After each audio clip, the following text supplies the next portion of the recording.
Hello YouTube, Bane666 here. So, I've come across yet another review of the Red Pill movie by two feminists who haven't actually seen the movie. This is becoming a little bit of a trend. There seems to be a lot of reviews out there by feminists who haven't actually taken the time to watch the movie. I find that really strange that you would review and talk about something that you haven't actually watched and, as you'll see, know very little about. But I thought it was worth doing a response to at least part of this hour-long talk. I'm probably only going to make one video responding to the first part of it, but if you want to see a second and third one, just let me know in the comment section and I'll consider it. You might also note that I've put a time code up top just in case I cut something out which is irrelevant or whether they're rambling a bit, because let's face it, that's what happens during podcasts. So you can go and look at the original video and see that I haven't taken anything out of context or anything like that. So anyway, without any further delay, let's get stuck into it. If it scares you, it might be a good thing to try. And if you believe that, you just might be in Doofland. 1, 2, 1, 2, 3,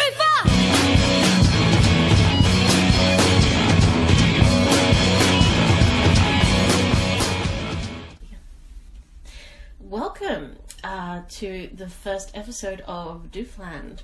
And I believe introductions are in order. I am Menace Bunny.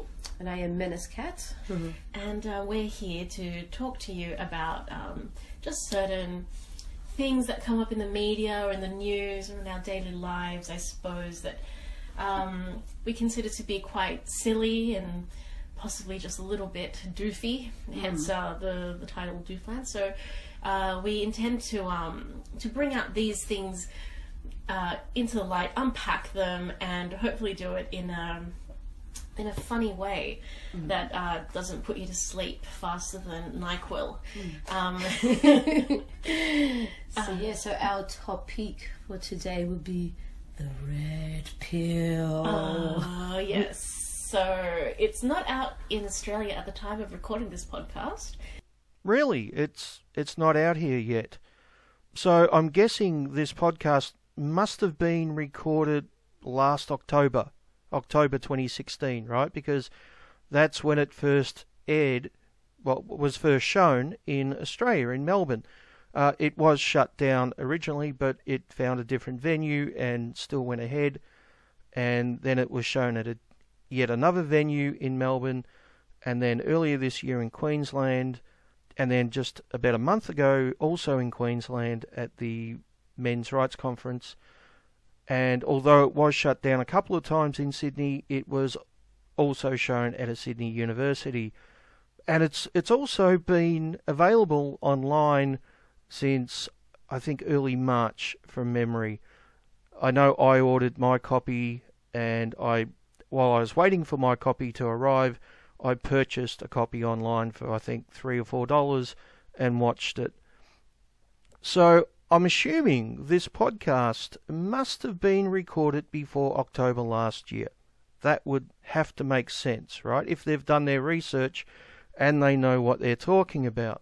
Oh, look at this. It was published on YouTube July 20, 2017. Okay, maybe they recorded it last year, but they've just uploaded it to YouTube now. Maybe it aired somewhere else, right? Let's be perfectly fair. So I did find them on Twitter, and oh, look at that. They joined Twitter June 2017. And going by their tweets and the date they joined Twitter, it seems to me that this is a brand new recording and wasn't recorded last year. So I find their first claim that it's not released here yet a strange one, considering it has been for a very long time now. But, you know, let's be fair. Maybe they've just got one thing wrong. Maybe all the other information will be correct, right? Let's give them a chance. It will be coming out in 5 days' time. So we feel like... So neither of us have watched it. Let's just put that straight out there. Actually, that should be maybe the first discussion, you know, to watch or not to watch, because that was kind of what sort of kickstarted the controversy in Australia. That was a massive debate. You know, obviously it got taken, you know, down from, I think it was Palace Cinema, the Dendy and all that, because of a petition. Okay, so she just mentioned the Dendy theatre chain cancelling the screening of the Red Pill. So that gives us a bit of a time period to work with. So the Dendy cancelling the screening was in April this year. Once again, the Red Pill was available online from March. And also looking at Doofland's SoundCloud, it seems that this podcast was recorded only 7 days ago. So I know it's not a major thing, but I just find it strange that they're claiming it's being released in 5 days and they haven't had the opportunity to watch it when they've had months and months and months to do so. Not a major point, but it's not really a good start, is it? Claiming that you haven't watched a movie because it's not available when it has been for a long time, it doesn't really show that you're particularly good at research, or maybe that you're actually interested in actually watching it and giving a fair review. I'll let my audience make up their own minds. But in the meantime, let's continue. So yeah, I think, you know, it's worthy of that conversation, because the problem is that, as I said, we haven't watched it, so we can't make the judgment. As to whether it's really bad or really good. Like how offensive does it have to be cancelled, or if it is indeed hate speech. However, I think before we get into that, we should probably discuss where we're coming from. So just, this is our very first podcast. This is the very first time we're recording anything. So if we're a little bit, you know, out of format today, it's because we're just still seeing how we want things to flow. So just for some background, we're both liberal arts students. So, you know, arts and social sciences. I am a sociology major. And I am a digital cultures / Japanese major. Yeah, I also do Japanese, but yes, but I didn't think it was going to be that relevant, though it might be later on. It might be later. We won't tell anyone what university we're at because we don't want to put any shame on our prestigious university. Should we say anything stupid? You probably just like gave them a hint by saying prestigious. There are many prestigious universities in Australia. Some people debate that there can only be one. Like Highlander. There can only be one. And just for some more background, I guess Kat and I are kind of seen as, by some, as your typical snowflake, greeny, SJW, feminist, bleeding heart vaginas, and that's not 100. Okay, yeah, it's true. So, really? And you're reviewing a movie that you haven't actually watched? I'm just shocked. I'm shocked that someone with that background would be reviewing the Red Pill without actually watching it, because, you know, it's never happened before. Don't forget whiny little bitches. That's true. When the real whiny bitch is... Yes. Donald Trump. Oh, she dropped it. She dropped it. I wasn't gonna say, but... Might as well know from the get-go. Sorry, guys. Anti-Trump. We're very anti-Trump as left-leaning people. But we don't just, like, hate on things because, you know, everybody else in the left sphere is hating on them. We look at things from a very balanced point of view, I suppose, and then make our assessment. So part of what this podcast will be us looking at things. So taking that straw man out for a walk. Well, that's a positive start. There's a lot of positive things there, I have to say, looking at things and trying to understand them. Might help if you actually watch the movie. Just a tip, you know. But it's one thing to say these things, and it's another thing to actually do them. Now, she did say taking that straw man out for a walk, which I assume she means the straw man of people like themselves from the left. And I make no secret I'm a centralist, by the way. Now, the fact that she's used the term straw man, I really, really hope that they don't use any straw fedoras, any MRA straw men throughout the rest of this podcast, because that would make them hypocrites, wouldn't it? Let's find out. As one might say, just like putting it in the glaring light of day and just like not burning it out, but drying it out, and but not dry like toast. I mean, you know what I mean. I mean... Yeah, so we're just basically exercising critical thinking. So it's not just about, subjective point of view. It's looked at it, subjectively and objectively. So yeah, we're not just ranting and raving. It's once again, good stuff. Critical thinking is very, very important. The thing is, though, your critical thinking skills are only as good as the information that you have. If you have no information or shit information, then your critical thinking skills aren't going to do a great job.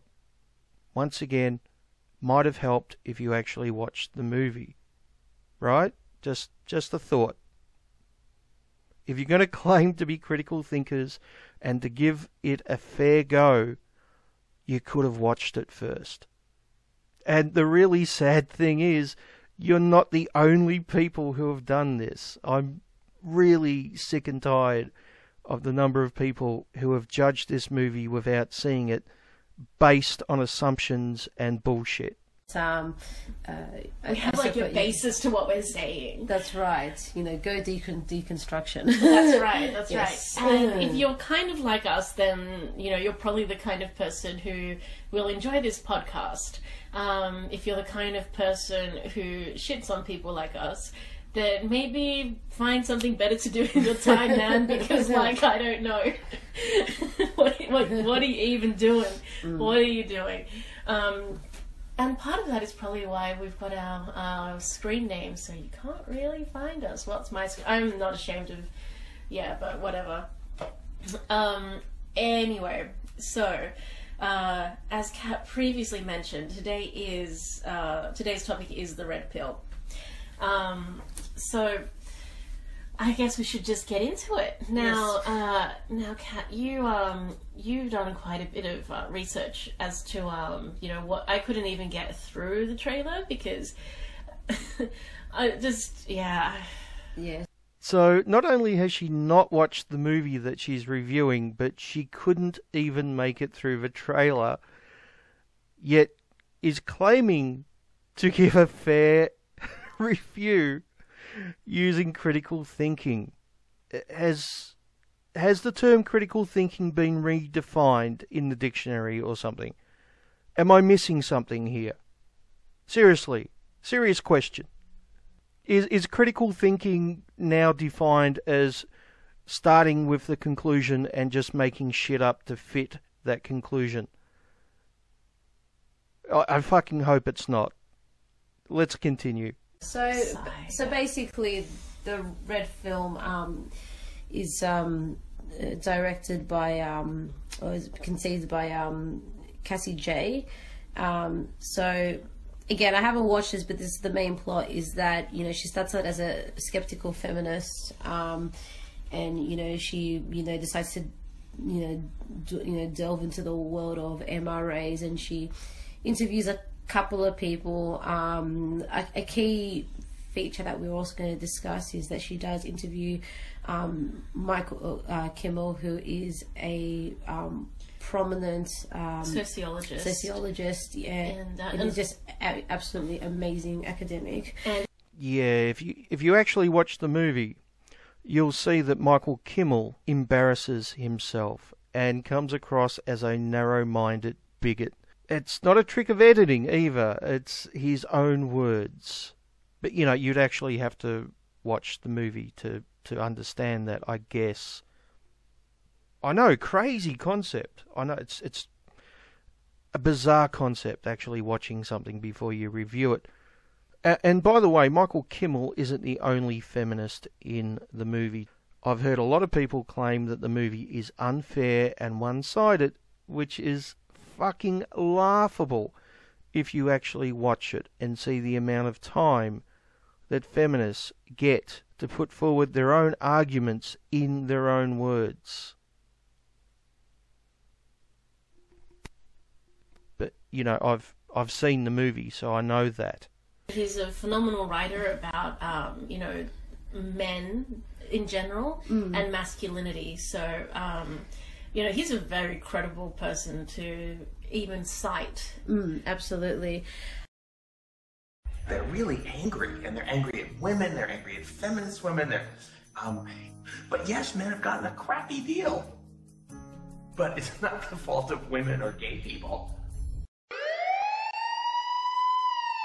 My head, I'd be scratching while my thoughts were busy hatching if I only had a brain.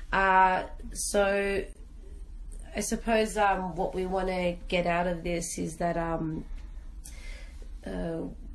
we want to, I mean, this is going to, you know, link back into if this movie is worthy of even watching, because what we want to do is break down all the preconceived myths and stereotypes that this film is supposedly meant to be breaking down, and whether it does or doesn't, whether there is any validity to the people that are interviewed in it, and basically the funding is a very important factor in this, because Conflict of interest. Yes, conflict of interest. It's a huge one. Oh no, they didn't go there, did they? Fuck. Now remember they're using critical thinking and research here. So I assume what research means is reading biased feminist articles who don't present the truth at actual facts. This is a bullshit argument which has been passed around the feminist media from the start, basically. The concept is that the movie is biased because it was funded by MRAs. And of course this is all bullshit. Now there may have been some MRAs who donated money to the Kickstarter, but I can tell you now they were the minority, because we didn't trust that it would be a fair movie. Most of us didn't trust that it would be unbiased, because all we get is bias bullshit in the media. Now Cassie J originally had her backers pull out. She was offered money from feminists if they had the final cut of the movie. That's the exact opposite of what these two women in the podcast are arguing. They're saying that MRAs donated money and therefore had final cut, therefore it's bias. Bullshit. It was the feminists who wanted to do that. Cassie J has said this repeatedly, and to give her credit, she refused because she didn't want her project controlled by anyone else, including MRAs. So she crowdfunded. And most of the money donated seems to have come from people interested in free speech and having, you know, multiple sides of a conversation presented. This MRAs paid for it, therefore had control of it, is a fucking straw man. So much for fair and critical thinking, right? It's a huge one. It probably questions the entire premise of this film. Exactly. So just for some background there, yeah, it's kind of like, because it's the funding has been by men's rights activists, it's kind of like almost propaganda. Yeah, I mean, once again, that's incorrect. It's bullshit. But second of all, let's apply that argument to anything that's funded by feminists. Using their own logic, any project which is funded by feminists is therefore biased, and we can just throw it into the propaganda bin. Like the movie The Hunting Ground, right? That was funded by feminism, so therefore it's bias and everything in it should be just thrown away without even looking at the arguments made. This is a bullshit argument. It's not even an argument, actually. Instead of addressing any of the points made in the movie, what they do is they attack the credibility of the movie. This is no different than ad-homing someone instead of actually tackling the argument made by the person. And the fact that the feminists in the media have done this repeatedly shows that they don't have any other fucking arguments. And unfortunately, people like these two just repeat it without actually thinking about it. Or the fucking double standards. Any feminist book which has been funded by feminists, let's call it propaganda now, using their own logic. Right? I guess they would have a problem with that, though. That's what we call a double standard. So my suggestion would be, if you're going to claim to be critical thinkers and to do research and to be fair and, not to rely on straw men, actually watch the movie and tackle the arguments fairly instead of relying on bullshit. Just, I mean, to be clear, it's a portion, not the entire Yes, funding. of course. Just to, be correct. I don't know what the actual proportions are, but the fact that it was mostly involved, most involved MRA people in the funding. Yeah. Now, So hold on a second here. Firstly, you claim it's biased because it was funded by MRAs, and then you call it propaganda, and then you correct yourself and say that you have no idea what percentage was funded by MRAs. And do you know why you say that? Because there is no possible way you could know what percentage was funded by MRAs and what percentage wasn't. But then you go on to claim that the majority of it was from MRAs, even though you have no way of verifying that. And you know what? So what if it was? It was crowd-funded. The individual people, whether they be feminists or MRAs or egalitarians or concerned about freedom of speech, none of them had final say on the movie. None of them had an influence on the movie. All they did was donate money to a Kickstarter. That's it. This isn't a conspiracy, alright? It's not the fucking lizard people. You're sounding like fucking Alex Jones. And it's sad. It's sad because you claim to be critical thinkers. How is someone donating $10 to a Kickstarter going to influence the outcome of the movie? Cassie J could have made an MRA hit piece if she wanted to, if she wanted to be unfair and biased.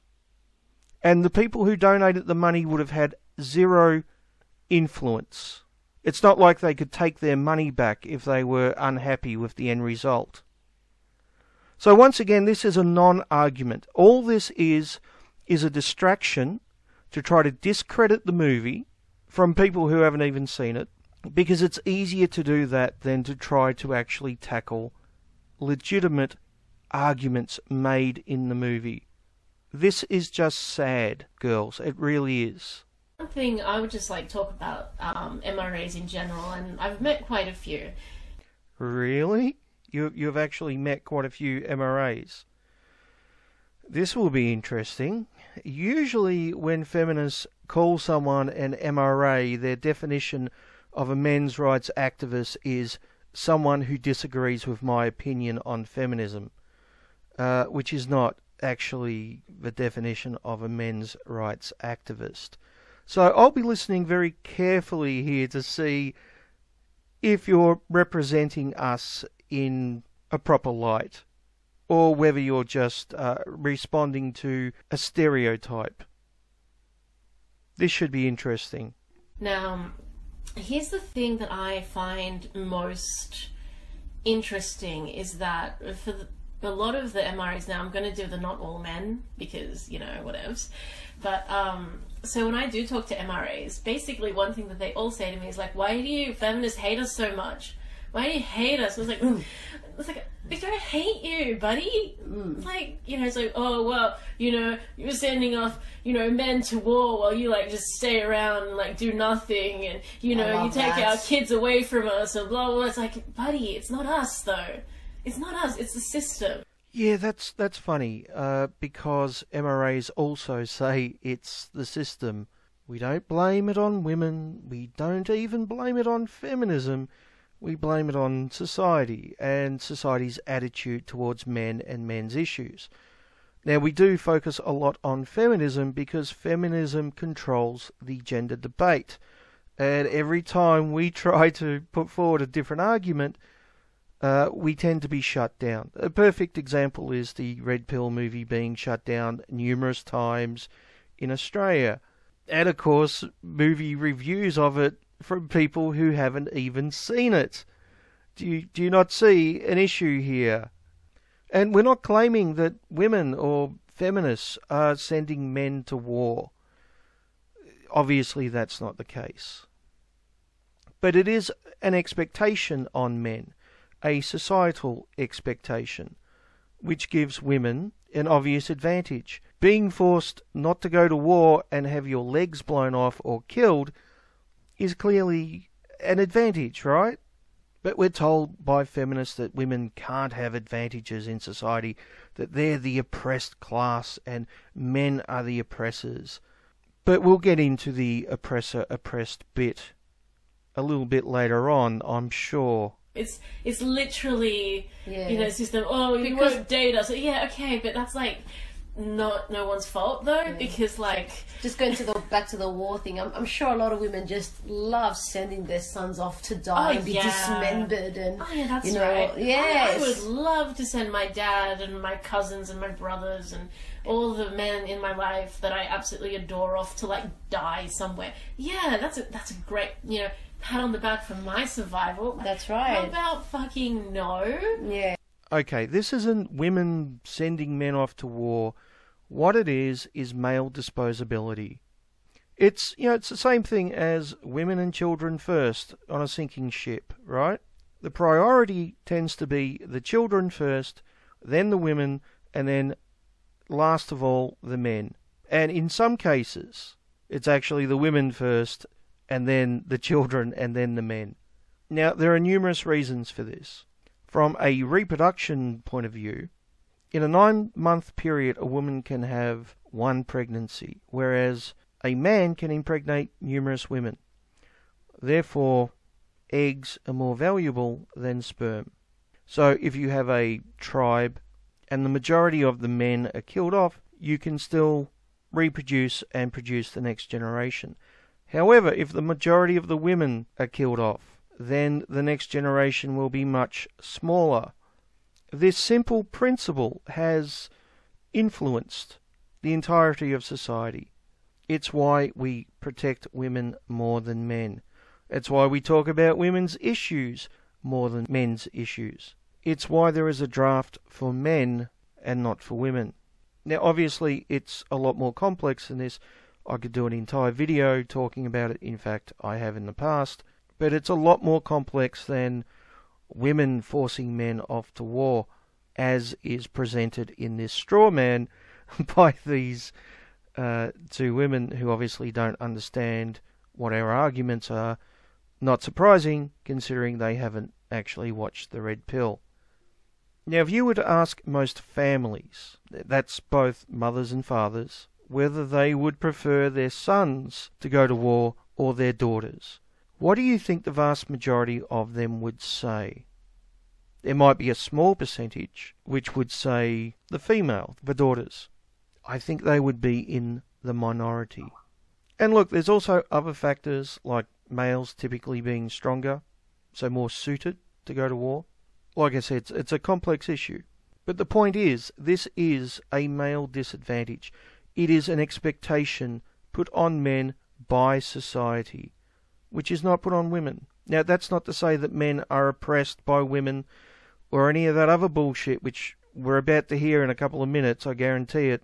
But it is to say that there is male issues as well, which need to be talked about, need to be discussed. That there are unfair societal expectations. It's not black and white, like feminists put forward with the male oppressors and the female oppressed. It's vastly more complex. That's what we're trying to say, if you actually listen to us. Which you don't. Instead, you just respond to stereotypes and straw men, while calling yourselves critical thinkers. Amazing. Absolutely fucking amazing. I shouldn't be surprised. Really, I shouldn't. I've just seen too much of this. Yeah. You can swear, by the way. I can see the cat's holding back because she's like, can I swear? Can I not swear? No, like, no, this is a podcast. We could do what the hell we want. No, it wasn't that. I was just thinking of a smartest thing. It just didn't come up to me. I'm one of those people that it always happens. Like, I think of a good thing once, you know, the moment's gone. I'll be like, fucking hell. I said that. Damn it. And I'm sure a lot of people are the same. But this is the one thing. I already said my first profanity. You happy? Yes, I'm happy. Thank you. Thank you for being yourself. Fuck. Which is what I was thinking when I was watching the trailer for this. Because it's like, okay, you know, it's like, oh, false allegations of rape, military conscription, oh, the poor man. It's like, okay. Oh, my absolute favorite, and it always happens. The perfect counter argument, you know. But it's women that get the kids in a custody case. It's like, oh, you're not being victimized. I'm being victimized. But you saying that you're being oppressed. You're oppressing me. Wow. Yep, I knew it was coming. I knew the oppression straw man was on its way, because a feminist can't write an article or do a video response or make a video about MRAs without bringing up the oppression straw man. Okay, let's be clear here, right? There is a feminist model for reality, and that is that men are the oppressors and women are the oppressed class, right? So then what happens is MRAs come along and say, hey, guess what? Men also have issues. Note the word also. We're not saying women don't have issues. We're saying men have issues too. A number of which they just mentioned and then dismissed as not important. Yeah, why should a man be concerned about losing his kids? How fucking heartless can you get? For fuck's sake. You should be ashamed of yourself for dismissing something like that. Fucking hell. Seriously. And you wonder why we have an issue with feminists. But anyway, like I was saying, we say men have issues also. But because the feminist mind has been trained to see reality in the oppressor-oppressed model, that means to them that we're saying that women are oppressing men, even though we have never said that. All we're saying is both men and women have issues. That doesn't mean that men are being oppressed by women. We also don't believe that women are being oppressed by men. Women have issues. Men have issues. Society is to blame. It doesn't have to be one gender doing it to the other. Okay? But no. You can't actually listen to what we say. No, of course not. Instead, you just have to go off stereotypes and misinformation and bullshit and then call yourselves critical thinkers who have done research. You're a fucking joke. You really are. And dismissing those issues and laughing at them like you just did makes you fucking assholes as well. Have a little bit of sympathy for a father who wants to see his kids but can't. Don't be heartless cunts. Like, no, honey, it's not. It's like, please, just calm down, sit your ass down, and just try. I know, like, I'm a woman, and you probably don't respect me anyway, but. Oh, jeez. Fucking hell. So once again, no arguments from these two. Absolutely zero, right? All they got is stereotypes and bullshit. Not to mention how condescending it is to say to someone, sit down, honey, and listen to me. And then just make the sweeping claim that, MRAs are misogynists who dismiss women because they're women. Don't listen to women because they're women, right? Are you unaware of the very popular female MRAs? Of course you are. Of course you are. Because you've done zero research. If you had to watch the fucking movie, you would know. Karen Strawn, a very strong woman who we respect. What about Erin Pitsey, the woman who opened the first domestic abuse shelter for women in the world, right? She's an MRA. Did you know that? Of course you didn't. Of course you didn't. You're a fucking joke. I'm sorry. I know I'm losing my cool this video, but it's just embarrassing. The fact that they think they're critical thinkers and they're being fair. Fucking hell. It's... I don't know what to say anymore. Seriously. Next. Just hear the words that are coming out of my mouth. It is not you and me. It's the system. Exactly. Which was built by men of days of yore who thought that, there was nothing wrong with sending sons to war and that women were too weak to fight in wars.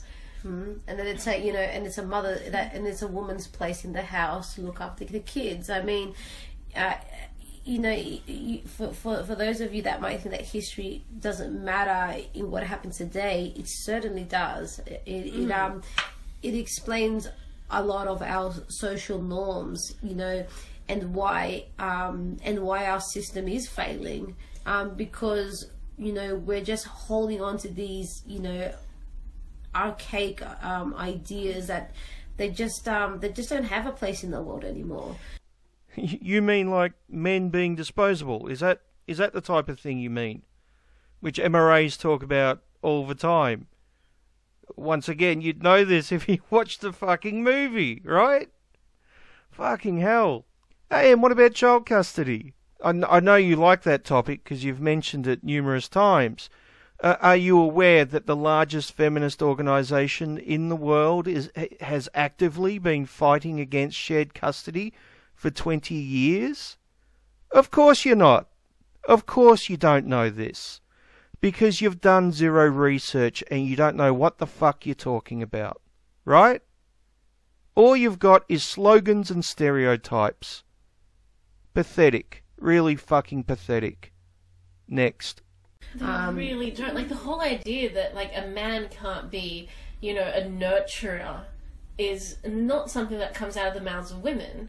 If anything, we look for men who, It's only recently that, I suppose the thing that, myself as a mother that, we, laugh at tremendously is that, if a man does, something like if he looks after the kids or he takes them out, it's this immense praise. But if us the mums do, just what we're supposed to be doing, it's like, you're supposed to do that. It's like, yeah, fuck oath. Well, fuck oath. It's like, oh, your partner, your husband, your boyfriend takes the kids out.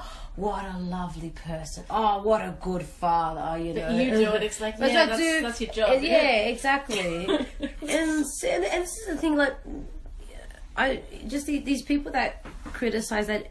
The feminist movement. I mean, don't get me wrong. I mean, there are women that are, I suppose they go towards the radical side. But this is what I say to a lot of people who number one, don't know anything about the history of the feminist movement. You mean like the both of you not knowing anything about men's rights activism? Is that what you mean? Because there's no hypocrisy there, is there? No, of course not. Of course not. You're so well researched. And just about the divisions within the movement is, you got to understand, like any other group, and I always use, for example, Christianity. There's plenty of denominations, there's plenty of Christians out there that are normal, friendly, hardworking people, and we don't go around saying that they're all dingbats or that they're all Bible bashers. We don't do that. So why would you do the same for the feminist movement? And then just say something stupid like feminism is cancer. Now, you are in fact correct. There are lots of different Christian groups. Some of them are far better than others. I mean, there's harmless groups, and then there's the Westboro Baptist Church, and then there's a whole heap which are somewhere in between.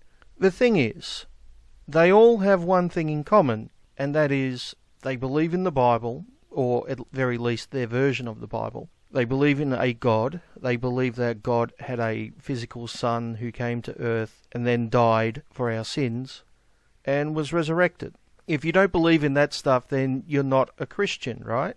Now, as an atheist, I do not believe these things. I do not believe in a God. I do not believe that the Bible is the Word of God. I do not believe that this God I don't believe in had a son who died and was resurrected for our sins. And it doesn't matter if these arguments are being made by the Westboro Baptist Church or, a friendly Christian who I'm friends with. Either way, I think they're wrong and I don't believe in them.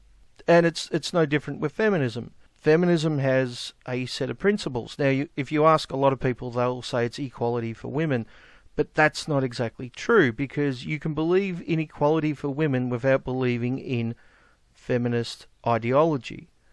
What really defines feminism is things like patriarchy theory and toxic masculinity and, those particular ideologies. And it's these ideologies that I reject. Just as I reject the Christian belief, I reject the feminist belief. And it doesn't matter if it's being made by a good feminist or a radical lunatic. I still don't believe in patriarchy theory. I still don't believe that women are oppressed by men in the West. I still don't believe that masculinity is toxic.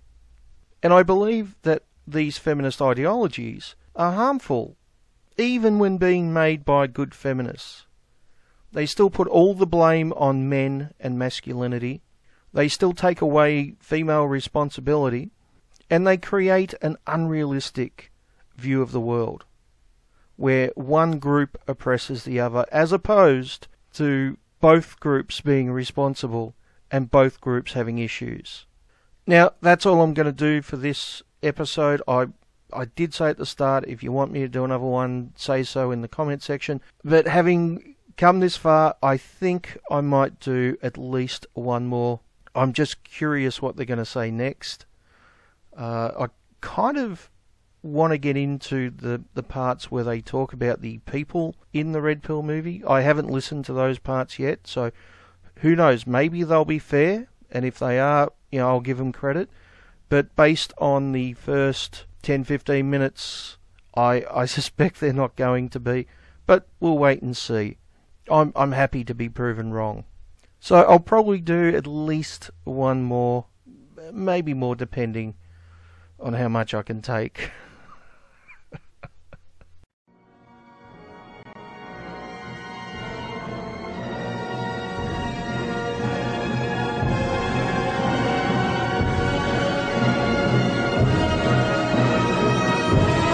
Did you see the film? Well, we saw as much as we could because your publicist wouldn't send us the full thing. I sent you the screener link actually to the full film. But so we watched as much as we could, yeah. But you could also buy the film on Google Play, Vimeo, and we Amazon tried to do that and we couldn't. Be that as it may, you know, it just seems from what I have seen of the film, there's not a lot of questioning of some of their views. That's all. Yes, there is.